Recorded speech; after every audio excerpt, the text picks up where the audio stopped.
Yo es que estoy pensando una maldad, Jordi. Vamos a ver. ¿No será que luego nos vamos a encontrar con una sentencia a dos aguas?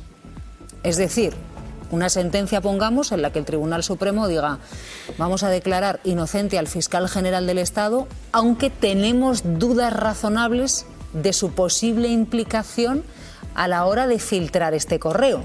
De tal manera que le declaran inocente, pero sigue alimentando el debate en el que estamos metidos desde hace meses. Jordi Nieva, buen día. Hola, buenos días. Jordi, ¿qué es lo que esperas tú de la declaración del fiscal general del Estado hoy ante el Supremo?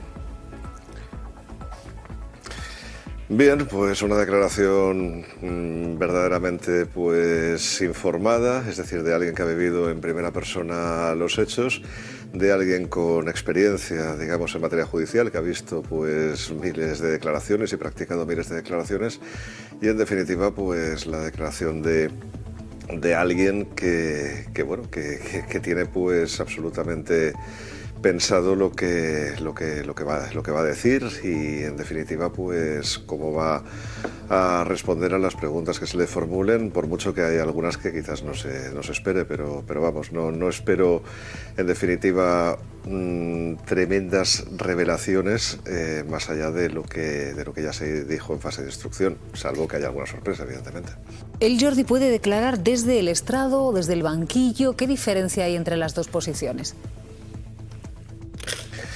Bien, la única diferencia es simplemente que desde el banquillo se tiene una posición más contraria a la presunción de inocencia, en el sentido de que desde fuera se te ve que estás ahí declarando desde un banquillo, y en cambio si estás en el estrado, en el lugar donde están los abogados de la defensa, esto simplemente no es así. Es decir, es una cuestión simplemente a efectos visuales que además atañe a cualquier acusado. Es decir, no es únicamente el caso del fiscal general del Estado. Lo que pasa es que en este caso, claro, teniendo en cuenta la altísima autoridad que representa, cuidar todavía más las formas yo creo que es verdaderamente fundamental.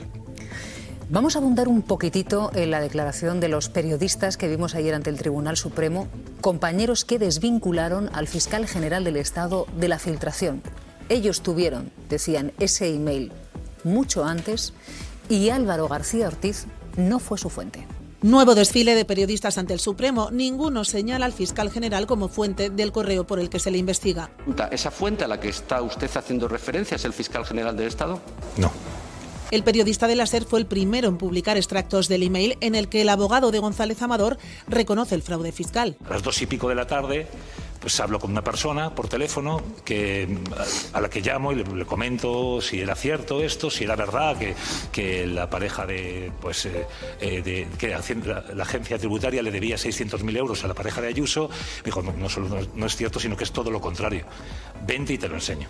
Igual que el exsubdirector del País asegura conocer la confesión del novio de Ayuso antes que el fiscal general. Y aunque todos se acogieron a su derecho al secreto profesional, Romero apunta el origen de su fuente. Siempre fuentes de la Fiscalía de la Comunidad de Madrid. Quiero que quede esto claro desde el principio. Solo hubo ayer un testimonio desfavorable a García Ortiz, el decano del Colegio de Abogados de Madrid, una de las 6 acusaciones populares. Nunca habíamos conocido una situación que fracturara de esa manera el ejercicio del derecho de defensa. Ribón volvió a criticar que se revelaran los correos del novio de Ayuso en la nota de prensa que publicó la Fiscalía y que está fuera de la investigación. Ya la semana pasada, otros periodistas declararon que tuvieron acceso al contenido del email antes que el propio fiscal general. Vamos a detenernos en la declaración de estos compañeros que, por cierto, en un primer momento en la fase de instrucción, el juez no quiso ni tan siquiera escucharlos, pero una instancia superior obligó al juez a que les tomase declaración, Pedro. Y una segunda, algo posterior a eso, cuando les tomó declaración no tuvo en cuenta su testimonio o no lo consideró de valor como para dar por archivada la causa y que no llegara a juicio, porque lo que han dicho hasta ahora es lo mismo que dijeron entonces. Es decir, explicaron en un relato de los hechos en el que el fiscal general no participaba en la recepción de esa información por parte de los periodistas y su posterior publicación. A pesar de eso, ni le dedujo testimonio contra ellos para que se les investigara por haber mentido, pero sin hacer eso tampoco les tuvo en consideración, es decir, siguió adelante y lo ignoró. Ahora esa cuestión tiene que ser resuelta en sentencia por el tribunal de otra manera. Y veremos qué ocurre, porque si el tribunal se empeña en condenar al fiscal general del Estado sin pruebas, pues veremos qué dice sobre los periodistas, que supuestamente pues deben haber mentido todos, según esa tesis. Claro, Jordi, si el fiscal general del Estado es condenado a pesar de las declaraciones ante el juez de los periodistas, entendemos, ¿no?, lo que plantea Pedro Águeda, que deberían ser denunciados por falso testimonio. No, vamos a ver, si se hace un testimonio en una causa criminal que tiene como finalidad perjudicar a alguien, efectivamente se puede llegar tan lejos. De lo contrario, es simplemente que no les creen a los periodistas y ya está, ¿no? Pero cuidado, hay algo que creo que es más importante, ¿no? Un juez no puede decir solamente no te creo, como dijo el magistrado de instrucción, tiene que decir por qué. Es decir, no puede únicamente decir simplemente, pues no, pues es que no me merece credibilidad. No, oiga, diga usted por qué no le merece credibilidad. Es decir, le está dando datos concretos, le está diciendo de dónde ha salido la filtración, le está dando, pues en definitiva, toda una serie de informaciones que usted tendría que comprobar si realmente quiere condenar a alguien. En cambio, usted no está haciendo esto, es decir, usted tiene que motivar su sentencia y eso pues no lo está haciendo, y eso es lo que tienen que hacer los jueces, tanto en el caso de que quieran asentar su juicio en la credibilidad como en caso de que no les crean, naturalmente. ¿Cómo es posible, Jordi, que este caso haya llegado a juicio teniendo a tantos periodistas declarando ante el juez que ellos tuvieron el correo horas antes, accedieron a esa información, digamos, horas antes? Uno de ellos incluso dice un día antes, e insistiendo en que su fuente no fue el fiscal general del Estado. Bueno, es una perplejidad que yo también comparto y que sinceramente no entiendo, y que no solamente comparto yo, sino que comparte también un magistrado del Tribunal Supremo, el magistrado Andrés Palomo, que cuando revisó el auto por el cual se pasaba a juicio oral dijo, miren, yo aquí no veo tampoco ningún tipo de indicio, ¿no? Bueno, pues es que es lo mismo que me pasa a mí, es que no puedo entender cómo hay un montón de periodistas que dicen que tuvieron el correo antes, que te dicen exactamente el momento en que lo tuvieron, que uno además aporta hasta una conversación de WhatsApp con otros periodistas en los cuales efectivamente están hablando de este correo. Ayer uno que te dice, mire, es que la filtración ha salido de la Fiscalía de la Comunidad de Madrid, es decir, ya poniendo el foco muy concretamente en un determinado lugar, y siendo así, y no señalando absolutamente a nadie al fiscal general del Estado, pues el juez instructor se empecinó en continuar adelante contra él, sin investigar todo el resto de posibles orígenes de la filtración, que eso es lo que más me sorprende como procesalista, que dices, vamos a ver, es que tú tienes una idea, efectivamente, que ha sido el fiscal general del Estado. No está muy claro tampoco por qué tienes esa idea, pero bueno, eso sí que más o menos lo explicas, que dices, que bueno, que requirió el mail y tal, ¿no? Claro, pero es que hay un montón de gente más que tenía ese correo y sabes que eso es así. ¿Por qué no investigas todo ese resto de fuentes, ¿no?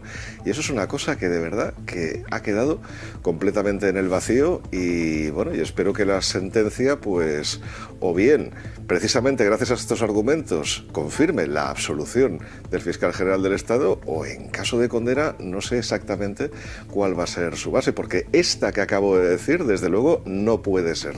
La sentencia no puede decir, oiga, no, es que condena al fiscal general del Estado porque creo que ha sido él, porque me parece que ha sido él, ya, pero tendrá usted que decir el por qué y por qué no cree a la gente que dice justamente lo contrario, y que se lo está diciendo, insisto, con datos confirmados. Se preguntarán, entonces, ¿hoy qué se juzga? Se juzga si quien filtró fue el fiscal general del Estado. Esto es lo que se juzga hoy. Y claro, Tony, yo en esta situación en la que al fiscal general del Estado hay acusaciones que piden para él entre 4 y 6 años de cárcel, claro, cuando uno lo está viendo en el juicio, lo vive casi en directo, porque el Supremo no nos deja narrarlo en directo, bueno, cuando lo vive casi en directo, no sé hasta qué punto tiene incluso un puntito de ridículo que por todo esto que estemos viendo se culpe al fiscal general del Estado de la filtración, cuando hay periodistas que dicen, primero, a mí no me lo filtró el fiscal general del Estado, sino que me lo filtraron desde la Fiscalía de la Comunidad de Madrid. el fiscal general del Estado, por tanto, no era mi fuente, yo lo tenía horas antes. Entonces, ¿hasta qué punto tiene un puntito de ridículo que esté el fiscal general del Estado sentado en el banquillo por esto y que además haya tantísima gente que haya pedido su dimisión por lo que estamos viendo aquí en este juicio? Sí, es que lo que pasa, Silvia, con el razonamiento que haces, que para mí es impecable, te ofrece una duda razonable a propósito de la motivación de este juicio, ¿no? Desde un punto de vista de la mirada ciudadana. Tenemos aquí al profesor Nieva, que él no nos dejará ese link, que es el nuclear con la cuestión judicial, pero una mirada desde fuera con el razonamiento que hacías ahora, visto lo visto, te ofrece dudas sobre la motivación del mismo proceso judicial, ¿no? Es decir, o de la componente política importantísima en el origen de este proceso, pero ya no solo en eso, sino igual también en su desarrollo. Es decir, y llevamos mucho tiempo hablando de la politización de la justicia o la judicialización de la política, que no son lo mismo, pero en el caso de la politización de la justicia, yo recuerdo un caso que además nos acompañó durante mucho tiempo y aún tiene consecuencias en la política española, que es el caso del Procés, que también tuvo su desenlace desde un punto de vista judicial en el Supremo, en el que también se hablaba de esa componente política, ¿no? del juicio en una institución que tendríamos que creer todos que se abstrae de eso, pero que hemos visto que hay, pues eso, senadores del PP, por ejemplo, que te habla de controlar salas del Supremo por la puerta de atrás. Luego ves las divisiones que te hacen de los jueces, de conservadores y progresistas, cuando eso muchas veces ves que básicamente lo que tiene es una etiqueta como de cuota de partido ahí detrás. Y claro, en este caso, lo que sería la lógica elemental te dice, si los periodistas te están diciendo y deben decir verdad que esa no es la fuente, pues no debería haber más tema. Luego, evidentemente, también lo decía el profesor Nieva, se lo creerán o no los jueces, pero ni tenerlos en cuenta en un origen, como fue el caso del juez de instrucción. Bueno, en este sentido, yo hoy haciendo ese link con el juicio del Procés que te hacía ahora y recordando aquello y esa componente política que tienen los dos casos, me venía una pregunta en mente que no sé si le podría hacer al profesor Nieva, pero es que le recomendaría a García Ortiz ante el interrogatorio de hoy, y también si debería o no debería hacer alegato final, que es algo que en su día, o si le corresponde, que en su día con los imputados del Procés se discutió mucho a propósito de cómo eso lo podía tomar la sala o no. Bueno, qué cariz debería tener en todo caso. Sí, Jordi. Bueno, no, la verdad es que Dios me libre de recomendarle a una autoridad como el fiscal general del Estado lo que tiene que hacer en un proceso, ¿no? Pero en todo caso, lo que sí que creo es que probablemente no hará uso de la última palabra, porque esto es una cosa que prácticamente desaconsejamos todos, y es algo pues que puede tener sentido pues para autoridades políticas, pero no realmente cuando además has hecho la declaración en el último lugar y más o menos pues las cosas han salido como pensabas, y por lo demás pues exactamente, vaya, no sé, quiero decir, una persona de esa trayectoria y además asesorada como está asesorada, pues tomará las mejores decisiones teniendo en cuenta pues la marcha del juicio. Pero sí que querría añadir una cosa de lo que estabais hablando antes, que es el tema de si era secreta o no era secreta la información. No, la información deja de ser secreta cuando el jefe de gabinete de la presidenta de la Comunidad de Madrid dice que había un pacto y que eso lo han parado desde órdenes de arriba. Desde ese momento, todos los usuarios de X nos enteramos de que hay un tema judicial grave con la pareja de la presidenta de la Comunidad de Madrid. A partir de ahí ya no es secreto. Y entonces, claro, ¿qué es lo que hace la Fiscalía? Pues oiga, como está usted dando una versión de los hechos que no es auténtica y atañe a esta autoridad, pues simplemente la rectificamos, lo cual es absolutamente, no diría legítimo en democracia, es que es obligado. Es que los ciudadanos, insisto, tenemos derecho a conocer la verdad de las actuaciones de nuestras autoridades, y la Fiscalía desde luego lo es, con lo cual no tiene nada particular que hiciera eso. Lo que sí que es, verdaderamente inaudito, es que a partir de ahí pues se arranque todo un proceso judicial tratando primero de decir, no, es que esa nota es contraria a derecho porque está revelando secretos. Luego se dan cuenta que la nota no tiene absolutamente nada que ver, ¿no? Entonces vamos a perseguir el mail. Oiga, pero si el mail es parte de la información de la nota. Bueno, no, es que el mail seguro que lo filtró el fiscal general del Estado por órdenes de Moncloa, dijo el magistrado Hurtado en uno de sus autos, o como origen en Moncloa. Luego se tuvo que desdecir de eso. Bueno, tampoco, ¿no? Y luego además te vienen un montón de periodistas diciendo, no, si es que el mail yo lo tenía ya de bastante antes y tal. Pues mire, pues no le creo, y no le digo por qué no le creo. Oiga, es que toda esa sucesión de acontecimientos de verdad es algo que es verdaderamente insólito. Dices, o sea, pero ¿cómo es posible que hayamos llegado hasta aquí con todo esto? Y esto que estoy diciendo yo no es una invención mía, es que es más o menos, con otras palabras, lo que dice otro magistrado del Tribunal Supremo, que fue justamente el que discrepó con sus dos compañeros para decir, mire, esto en estas condiciones no puede pasar a juicio. Y esa es mi conclusión. Jordi, pues hemos llegado hasta aquí porque han querido los jueces.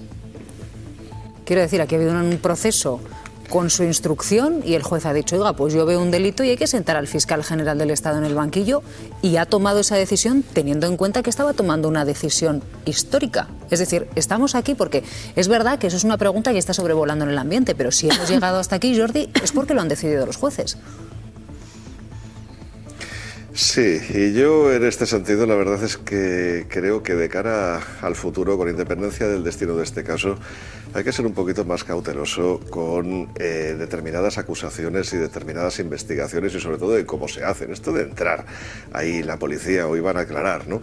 En el despacho del fiscal general del Estado, prácticamente pues con armas y bagajes, esto no tiene ningún sentido. Es decir, esto deslegitima las instituciones de cara a la ciudadanía. Es decir, la imagen que se queda la población después de ver este tipo de espectáculos es decir, pero bueno, ¿en manos de quién estamos? ¿Pero esto qué es, no? Hay que tener muchísimo más cuidado a la hora de decir, oiga, voy hacia adelante contra determinadas autoridades del Estado o no, o porque no tengo base suficiente. Y aquí parece que no se va contra estas autoridades habitualmente por aquello que se decía durante el franquismo, ¿no? Por ser vos quien sois, ¿no? No. En una democracia nadie es llamado de vos y nadie es diferente del resto de los ciudadanos. Todo lo contrario. Sencillamente no se va porque es que hay una parte también de confianza de la ciudadanía que asienta el sistema democrático, y que no podemos estar jugando constantemente con ese tipo de cosas, porque al final pues la ciudadanía no se cree nada, y es cuando empieza a pensar en votar en opciones autoritarias, como estamos viendo a lo largo y ancho del mundo. Es decir, es que las consecuencias de esto son realmente graves. Bueno, ayer estuvieron declarando entonces más periodistas que desvinculan al fiscal general del Estado de la filtración, y también declaró el fiscal encargado de la protección de datos. Y pásmense sobre lo que dijo sobre el borrado de los datos.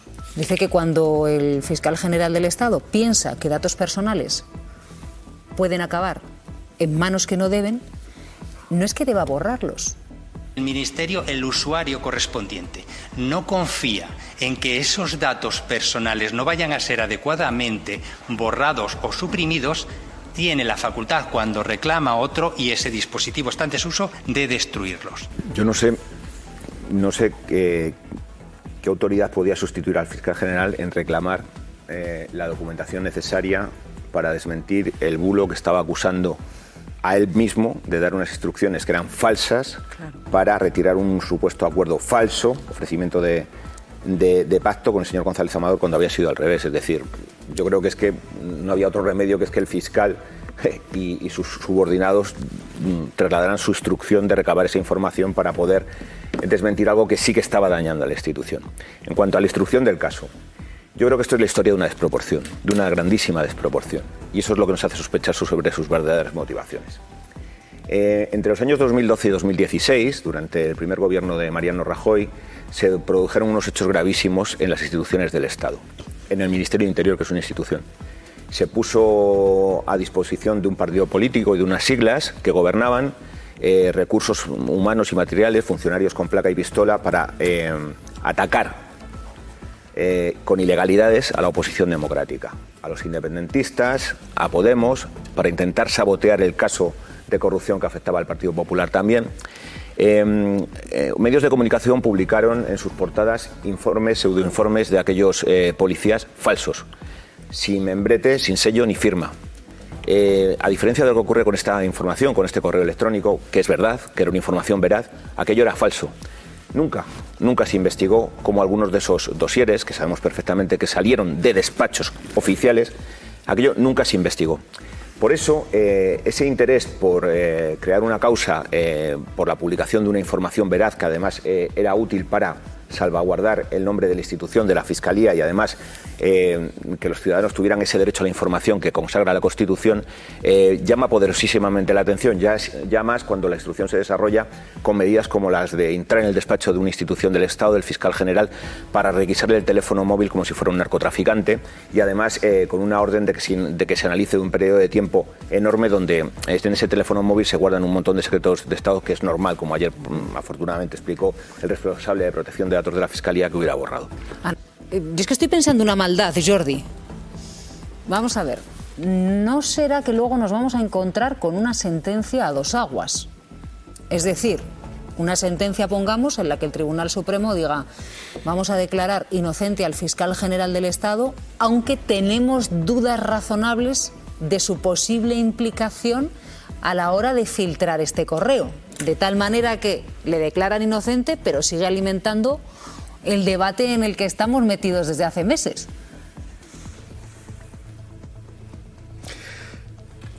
A ver, si faltan pruebas, lo que es evidente es que no se puede condenar y no se pueden dictar sentencias en las cuales uno deslice sospechas, porque son directamente contrarias al derecho fundamental a la presunción de inocencia. Eso, por cierto, lo explicó muy bien explicado hace aproximadamente 30 años a alguien que fue fiscal del Tribunal Constitucional, tristemente fallecido, que era Manuel Miranda Estrampes. Le conocen todos los fiscales de este país y prácticamente todos los procesalistas.